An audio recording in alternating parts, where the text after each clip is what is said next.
ширкати Alabum.com ба шумо беҳтарин телефонҳоро бо нархҳои дастрас пешниҳод мекунад. доставка ба ҳама шаҳру областҳои Федератсияи Россия ва ба Ҷумҳурии Тоҷикистон шаҳри Душанбе, Кулоб, Хуҷанд бепул карда мешавад. То 10 октябр агар шумо тариқи сомонаи Alabum.com телефон заказ кунед, ба шумо 1 соат ё повербанк тӯҳфа карда мешавад. барои заказ кардани телефонҳо ссилкаи сайт дар описанияи видео аз номи канали Юрист TJ муроҷиат кунед, скидкатон мекунам.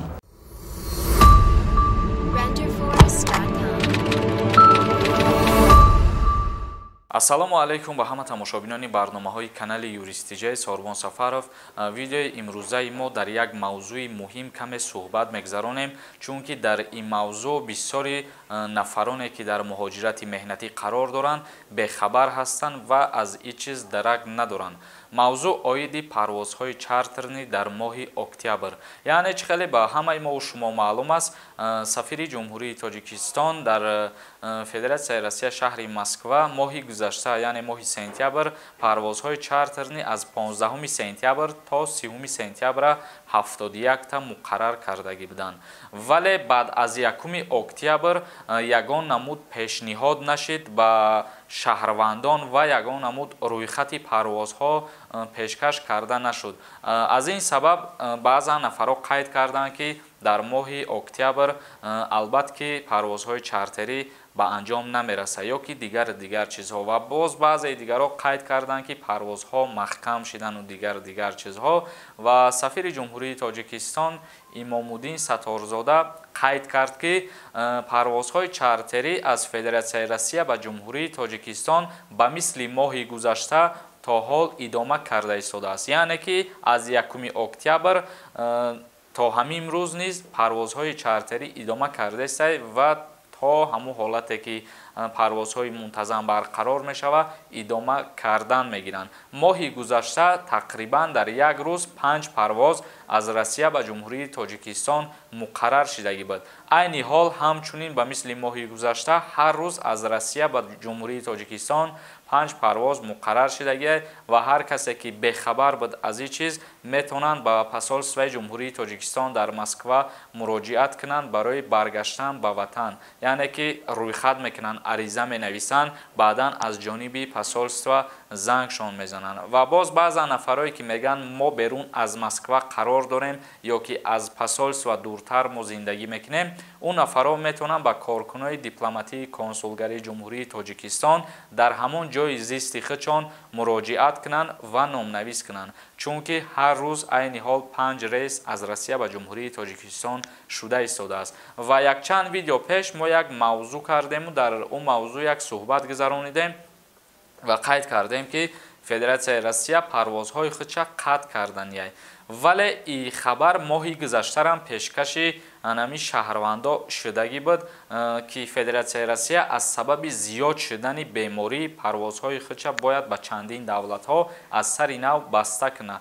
лекин дар ин баста шудани марзҳо ва ки парвозҳои чартерӣ Ҷумҳурии Тоҷикистон дохил нест. бародарони азиз, ба Ҷумҳурии Тоҷикистон то ҳол парвозҳои чартерӣ идома шидастаи идома додастанд, яъне бо Ҷумҳурии Тоҷикистон қатъ кардагӣ нестанд. бародарони азиз, ҳар як видеое ки мо пешкаши шумо мегардонем, ҳар рӯза хабарҳое ки мешавад тағйир иловаҳо пешкаш мекунанд ба парвозҳо ё ки барои кушода шудани марзҳо ҳар рӯз дигаргунӣ ҷойгир мекунанд. ба ҳамин хотир мисол мо агар дирӯз дар ҳамин мавзӯъ дар бораи дигар чӣ суҳбат карда бошем, вале имрӯз дар бораи дигар чӣ, ин маънои ура надорад ки мақсад мо дурӯға гап задастем ё ки ягон чиз дигар. ин маънои ура дорад ки ҳар рӯз тағйири иловаҳо ворид шидастай ва пешкаш шидастай. ба ҳамин хотир ин чиза ба назар бигирем бародарони азиз, ва акнун мегзарем ба қисми хондани комментарияҳо.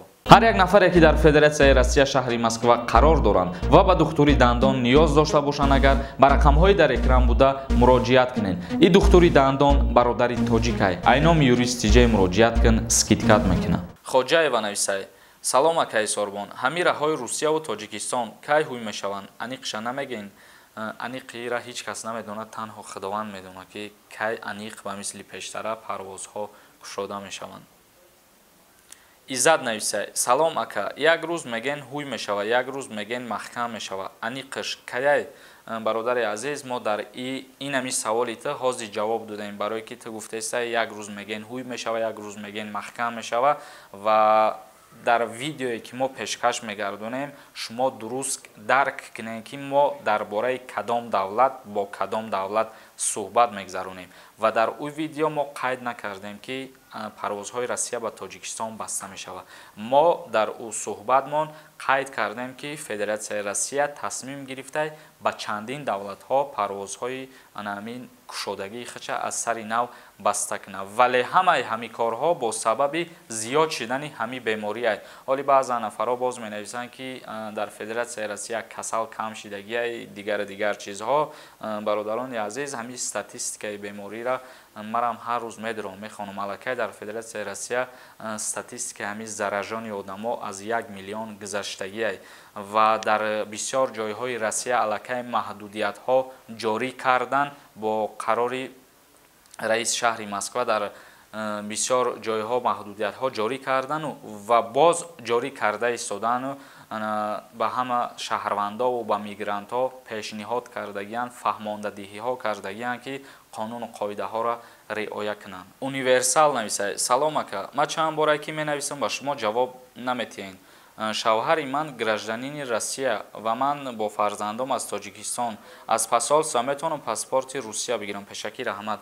Мутаассифона шумо наметавонед ки вақте дар ҷумҳурии Тоҷикистон қарор дорену барои паспорт яъне гражданствои Россия гирифтан аз иҷа муроҷиат кунен ва аз иҷа ҳуҷҷатгузорӣ кунен. Барои гражданство гирифтан шумо бояд ҳатман ба Федератсияи Россия бирен. Дар ҳолате ки шумо бояд переселения кунен, дар ин ҳолат метавонед ки ҳуҷҷатгузориҳотона аз ҳами ҷумҳурии Тоҷикистон через посолствои Россия тахт кунен, яъне ки тоғрӣ кунен ва баъдан ҳуҷҷатгузориҳои шумо ки ба анҷом расид ба Федератсияи Россия рафта якчанд муддат уҷадам зиндагӣ мекунен. Шоп нависай: салом акаи Сорубон, ҳами саволи мада ҷавоб диҳед. Ман через Турсия метавонам Москва равам. Дуба чам кати. Через Турсия мутаассифона наметавонем. Як чизи дигара хотиррасон мекунем ки сарҳадҳо ва парвозҳои ҳар куҷое ки байни якдигар кушода шед, шумо танҳо ба воситаи ана ҳамин давлатҳо ба якдигариш танҳо парвоз карда метавонед. Тоҷикистон ба Турсия кушода кишед, шумо метавонед танҳо ба Турсия бирен ё ки аз Турсия ба Тоҷикистон биёед. Через Турсия ба Россия ё ки ба ягон ҷои дигар мутаассифона рафта намешавад. Раҷабов Шукрулло нависай: ака, савол метавонам ҷавоб намегирам. Барои границаҳои Қазоқистон ягон чӣ бигӯем. Пешакӣ раҳмат. Мутаассифона ҳоло границаҳои Қазоқистон тасмим гирифтагӣ нестанд ду давлатҳо ки кушода кунанд марзҳои худшона. Гов нависай: чӣ хели ширкати нав ку гап зан чи? Ширкати нав ҳавопаймоӣ аз Федератсияи Россия ба ҷумҳурии Тоҷикистон Fly Union ки мо дар як мавзӯъ кардему пешкаши шумо гардонидем ки бо ширкати нав парвозҳои нав мешава ба ҷумҳурии Тоҷикистон ба шаҳри Бохтар, яъне ба Қурған бо ширкати ҳавопаймоӣ Fly Union. Тамошобинони азиз, видеоро ҷамъбаст мекунем. Ягон саволи дигар бошад дар Instagram даромада саволҳои худтона равон мекунед ва видеоҳои нави моро интизор бошед. Дар канали Юрист TJ обуна шидана фаромӯш намекунем. Худованд мо шуморо нигаҳбон бошад.